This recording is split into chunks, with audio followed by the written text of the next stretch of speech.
Hello, আসসালামু আলাইকুম। আমি লাকি ব্লগার। আজকে সকাল সকাল ঘুম থেকে উঠতে না উঠতে দেখি বাজার চলে এসেছে। বাজারে প্রথমে ছিল কবুতরের মাংস।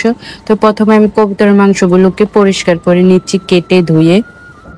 কারণ কবুতরের মাংস আগে রান্না করা হবে। অনেকে ছোট ছোট আলু দিয়ে টুকরো করে নিয়ে রান্না করে। আমরা আজকে ওটা করব না, করবো আজকে ছোট একটু হালকা বুনা করে রানবো, ঝোল রেখে। সবগুলো রান্না করব। কারণ আজকে অনেক মানুষ এসেছে আমাদের বাসায়। এখন আমি ফুল ভিডিওটা দেখাতে পাচ্ছি না, তার কারণ আমি রান্নাটা একটু ছোট ছোট করে ক্লিপ নিয়েছি। এখানে কষানো হয়ে গেছে, আপনারা দেখতে পাচ্ছেন। আর এইদিকে কষানোটার পরে এত সুন্দর একটা কালার এসেছে যা বলার বাইরে। খেতে তো অনেক মজা হবে।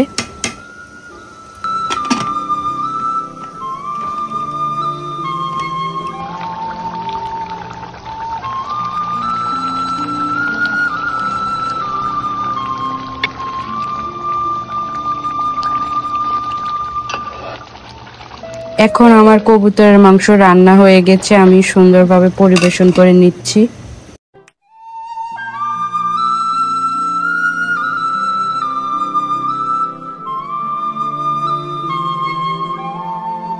কি সুন্দর একটা কালার এসেছে। তার মাঝখানে আমাদের আবার গ্যাস চলে গেছে, তার জন্য আমরা কারেন্টের কুকারে দিয়ে দিলাম। এখানে মুরগি রান্নার জন্য সব মশলা একসাথে হাত দিয়ে ভালোভাবে মেখে তারপরে বসিয়ে দিলাম।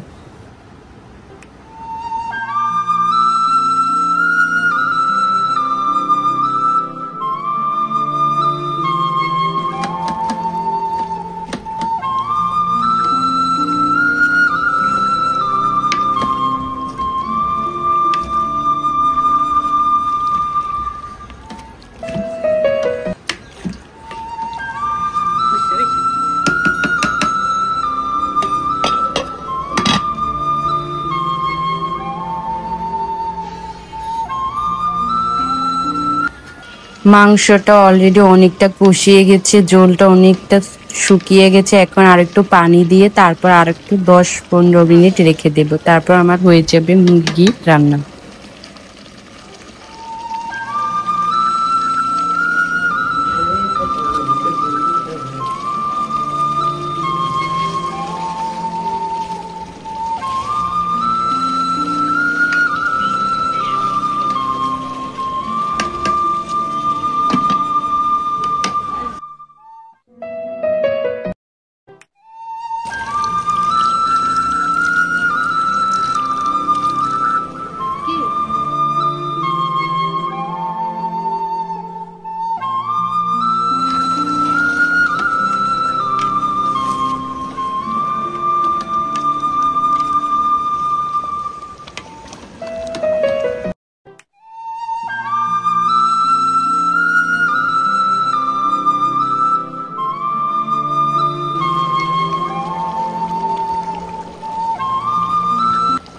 ছোট ছোট কিউব করে আমি আলু দিয়ে দিব, খেতে অনেক মজা লাগবে।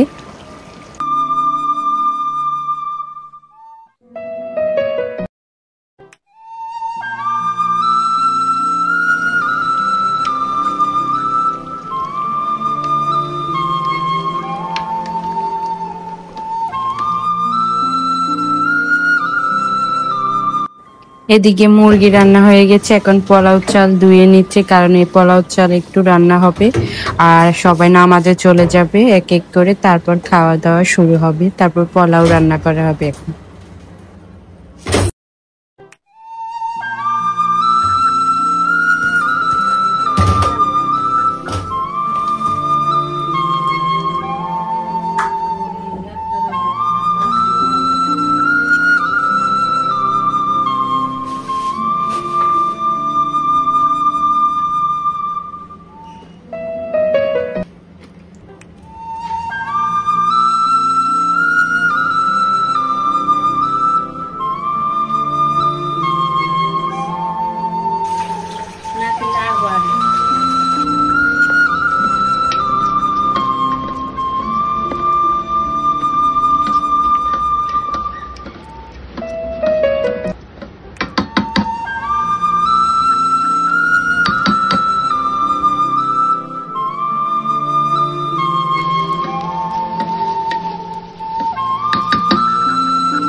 এখন আমি খাবার নিয়ে বসে গেছি, সুন্দর করে পরিবেশন করে নিচ্ছি। তাহলে আজ আসি, চলো টাটা, আল্লাহ হাফেজ।